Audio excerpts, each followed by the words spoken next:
plan de salvación de Dios para la humanidad. La humanidad, esta especie que es completamente diferente a todas las demás que podemos encontrar en la naturaleza.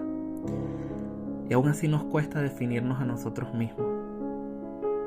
Pero podemos vernos de dos formas, como un todo y como individuos. El todo somos el conjunto de personas que compartimos la misma condición. Tenemos historia, herencia y destino común como especie. Pero individualmente cada uno es su propio mundo. Tenemos personalidad, sentimientos y voluntad muy diferente a la de otros individuos de nuestra especie. Y con nuestras virtudes hemos hecho hazañas que a otras especies les sería imposible. Hemos construido edificios, ciudades, naciones. Hemos alcanzado conocimientos que nos permiten prolongar nuestras vidas, sanarnos de enfermedades. Y creamos cosas como la música y el arte, que aún sin hablar los mismos idiomas, nuestra alma logra comprender y logramos comunicar. Pero también estamos llenos de contrastes. Somos una especie que, aunque se le ha dotado de moralidad, aún sabiendo lo que es lo malo, lo hace. Hacemos la guerra, esclavizamos a nuestros semejantes y nos mentimos, nos hacemos daño. Estamos sujetos a condiciones como la maldad, la violencia, las guerras, el odio, el racismo. La miseria es común. Y mientras todas estas cosas surgen en medio de la inmoralidad, nos preguntamos, ¿por qué? ¿Por qué somos así? Esto es parte de la condición humana, siempre lo hemos sido. Y bueno, desde la antropología se ha intentado buscar una explicación evolutiva de por qué tantos matices, tantos contrastes en nuestra moralidad. Es una estrategia evolutiva, pero desde la revelación de Dios, desde la Biblia, se da otra explicación. Y se dice que al principio no éramos así, porque Dios nos hizo a su imagen y semejanza. Dios hizo al hombre. Por tanto, el hombre en principio era un ser bueno, perfecto, lleno de amor. Tenía autoridad que Dios le había dado sobre todas las otras cosas creadas. Vivíamos en la riqueza que Dios nos había proporcionado, de la abundancia del mundo. Y por tanto, en una constante comunicación, comunión con Él. Sin embargo, en el principio también nos dice la revelación, la Biblia, que hubo la entrada del pecado. Hubo una separación que nos condujo a un estado de miseria y de muerte, a nuestra caída.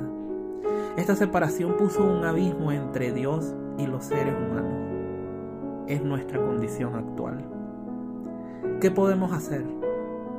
Bueno, tristemente nosotros no podemos hacer nada por nosotros mismos para sacarnos de esta condición, que es como una enfermedad, el cual nos ha sido legada y nosotros legaremos. Pero Dios puede hacer algo, ya que para Dios nada es imposible. Y desde la eternidad Dios tenía un plan en el que manifestaría su gracia, amor y misericordia hacia nuestra especie. Y verás, dado sus propios atributos, Dios es un Dios justo, de justicia, pero también un Dios amoroso. La justicia implica que los transgresores, nosotros debemos pagar por nuestro pecado, pero Dios en su amor proporcionó una opción para que ese pago sea dado. Y entonces nos preguntamos, ¿quién debe pagar? En principio por justicia nos correspondía a nosotros, pero desde el principio y desde la caída, Dios ya había provisto un cordero, un sustituto, y fue revelándolo progresivamente. En el Antiguo Testamento nos habla de un sistema de sacrificios en los cuales el pueblo podía acercarse a Dios, un Dios santo, por medio de un sustituto que vendría a cubrir el pecado del pueblo. A los profetas Dios ya les había revelado que este sistema no sería para siempre, ya que era finito, y que enviaría un Redentor para establecer con nosotros un nuevo pacto, un Mesías. Ese Mesías sería Salvador, no solo de la nación escogida por Dios, sino de toda la raza, de toda la humanidad. Y es que por medio de este nuevo pacto, de este nuevo sacrificio, Dios mismo se encarnaría, sería semejante a nosotros, pero sin pecado, en algo que se conocería como el ser teantrópico, en el que un ser 100% Dios y 100% hombre habitaría con nosotros. Ese fue Jesús, quien nació, creció, hizo milagros, fue tentado en todas las cosas que nosotros también somos tentados, pero sin pecar. Y por último, en expiación, murió.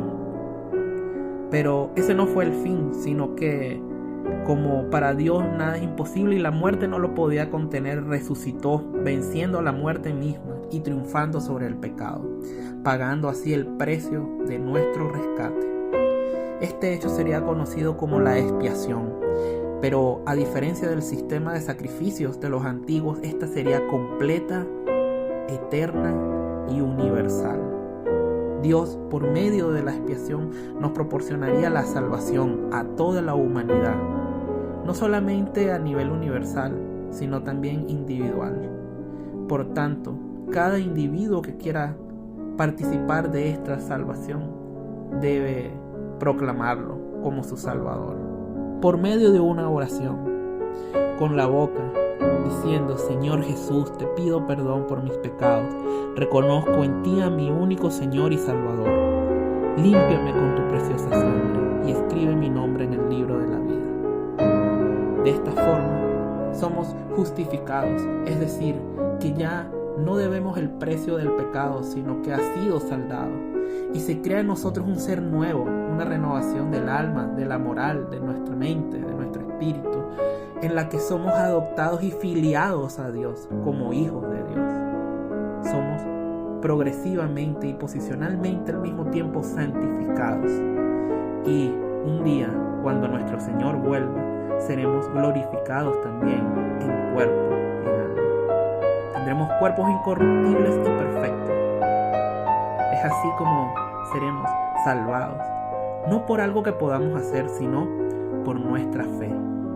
Una fe salvadora que ha provisto Dios por medio de su gracia. La gracia